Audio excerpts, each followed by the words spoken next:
Voy a resolver el problema propuesto de estadística en el examen de julio del año 2023 en la Comunidad de Madrid. El enunciado del problema dice lo siguiente. El 65% de los universitarios de 18 años que intentan superar el examen práctico de conducir lo consiguen a la primera. Nos están indicando cuál es la probabilidad de aprobar a la primera. Entonces, esa probabilidad es de 0,65. Vale, nos dice que se escogen al azar 10 universitarios, nos están dando el tamaño de la muestra, n igual a 10, que ya han superado el examen práctico de conducir. Y con estos datos nosotros lo que podemos identificar es que estamos ante una distribución de tipo binomial. Es una binomial, ¿vale? Con unos parámetros 10 y 0,65. Ojo, cuando nosotros decimos esto, nuestra variable x es el número, x mediría el número de estudiantes mayores de 18 años que aprueban el examen de conducir a la primera.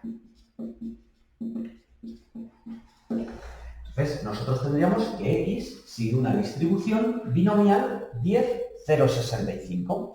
También nos podríamos haber planteado el problema de otra manera. Nos podríamos haber planteado que la variable y, la variable aleatoria y, lo que mide es el número de estudiantes que no aprueban a la primera.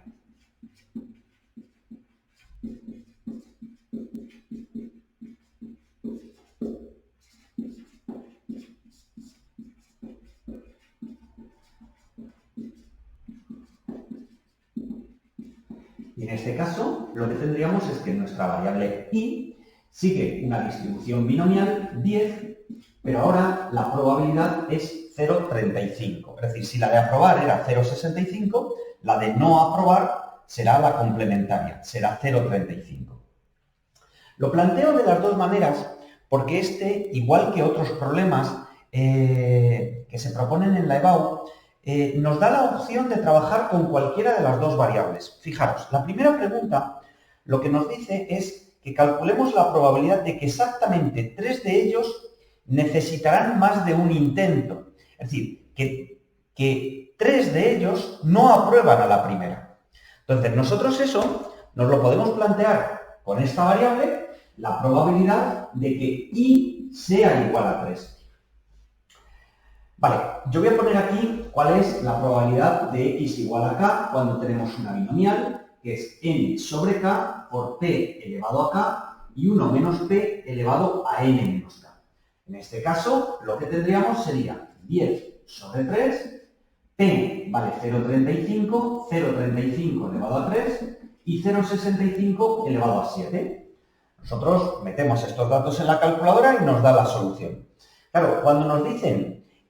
cuando el enunciado dice textualmente que exactamente 3 de ellos necesitarán más de un intento, eso lo que significa es que si hay 3 que han necesitado más de un intento, ha habido 7, exactamente 7, que han aprobado a la primera. Es decir, a mí lo que yo podría haber planteado es que si x es el número de estudiantes que aprueban a la primera, pues si hay 3 que no han aprobado a la primera, habrá 7 que sí han aprobado a la primera. Y en este caso sería 10 sobre 7, 0,65 elevado a 7 y 0,35 elevado a 3.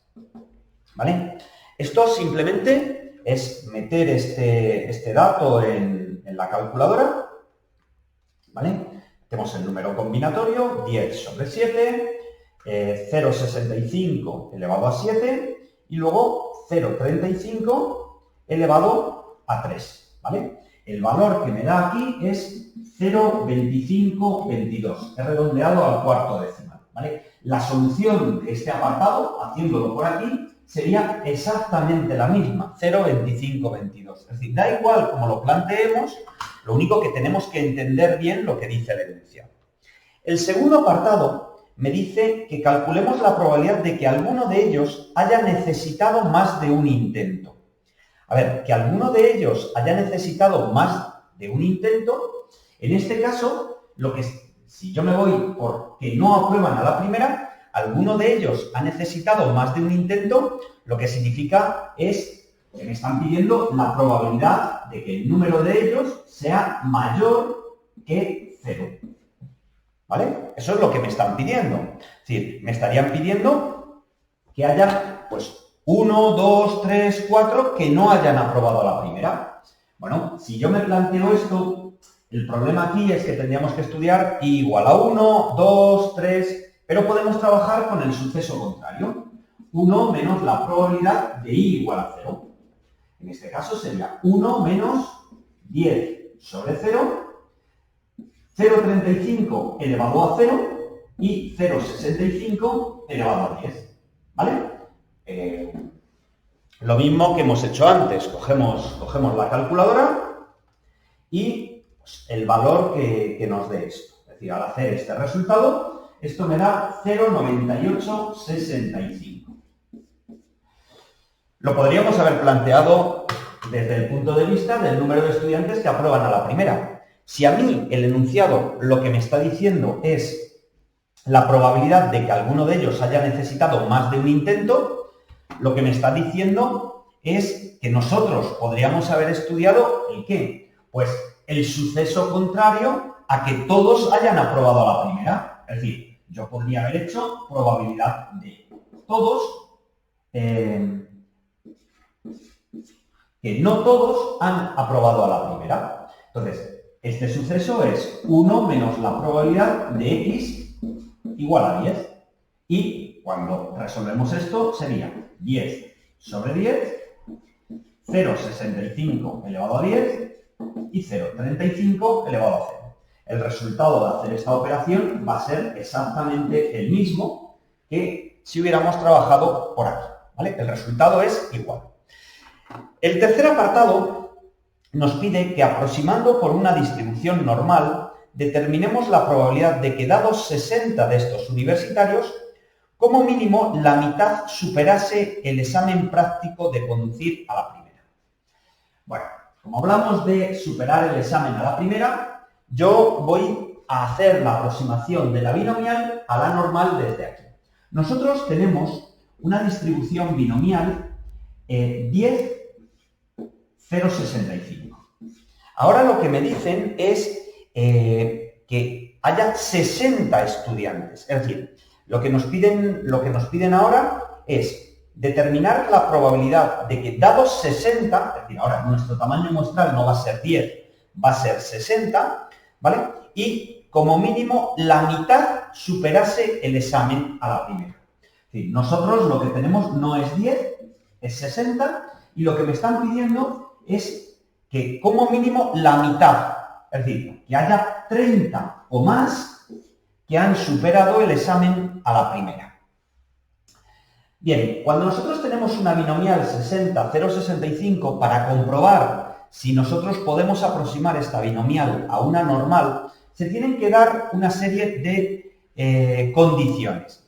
Estas son las que nos indica el teorema de Moivre. Para poder aproximar la binomial a la normal, lo que tiene que ocurrir es que n por p sea mayor o igual que 5, que n por 1 menos p también sea mayor o igual que 5 y que n sea lo suficientemente grande. Lo suficientemente grande, en general, nos quedamos con que n sea mayor o igual que 30, pero en principio, en este caso, no hay ningún problema, podemos hacerlo suficientemente grande, ¿vale? Y entonces esta distribución x la podemos aproximar a una distribución, vamos a llamar, pues, x', ¿vale? Que va a ser una normal, ¿con qué parámetros? Pues el parámetro va a ser, el parámetro de la media, va a ser n por p, es decir, 60 por 0,65, que me da 39, y la desviación típica es la raíz cuadrada de n por p por 1 menos p, ¿vale? Al hacer esto, lo que me da es la raíz de 13,65. Bueno, yo lo que tengo aquí es que x va a ser una normal de media 39 y desviación típica, pues 3,69. Vale, ya hemos pasado de la binomial a la normal, pero ahora lo que tenemos que hacer es la aproximación de yates, ¿vale? Nosotros lo que nos piden es la probabilidad de x mayor o igual que 30, ¿vale? Nosotros tenemos que utilizar la aproximación de yates. ¿La aproximación de yates en qué consiste? La aproximación de yates lo que va a consistir es que si x es mayor o igual que 30, el 30 estaría incluido. Sería 30, 31, 32. Vale, lo que vamos a hacer es, vamos a ampliar un poquito el intervalo. Le vamos a añadir al intervalo 0,5. Es decir, a mí lo que me queda es la probabilidad de que x' sea mayor o igual que 29,5. Esto es la aproximación de yates. El siguiente paso, puesto que tenemos una distribución normal con estos parámetros, es tipificar. Tipificar va a consistir en, vamos a restar la media y vamos a dividir por la desviación típica. A mí me piden la probabilidad de que z sea mayor o igual, pues 29,5, le resto la media, que era 39, divido entre la desviación típica, 3,69, y esto me da menos 2,57. Bueno, lo que me están pidiendo es que sobre una distribución normal, suponemos que z es menos 2,57, y esto lo que nos está pidiendo es que sea mayor. Por simetría, esto va a ser lo mismo que la probabilidad de que z es más pequeño que 2,57. Y ahora lo que tendríamos que hacer es irnos a la tabla de la distribución normal, buscar el 2,57 en la tabla, eso me da 0,9949, y esa sería la probabilidad que a mí me están pidiendo en este último apartado. Un comentario simplemente. Hay algunas calculadoras que directamente nos permiten calcular estas probabilidades. En cualquier caso, en los exámenes de BAU, en los exámenes de clase, os dejan utilizar os dan la tabla y se puede hacer desde la tabla.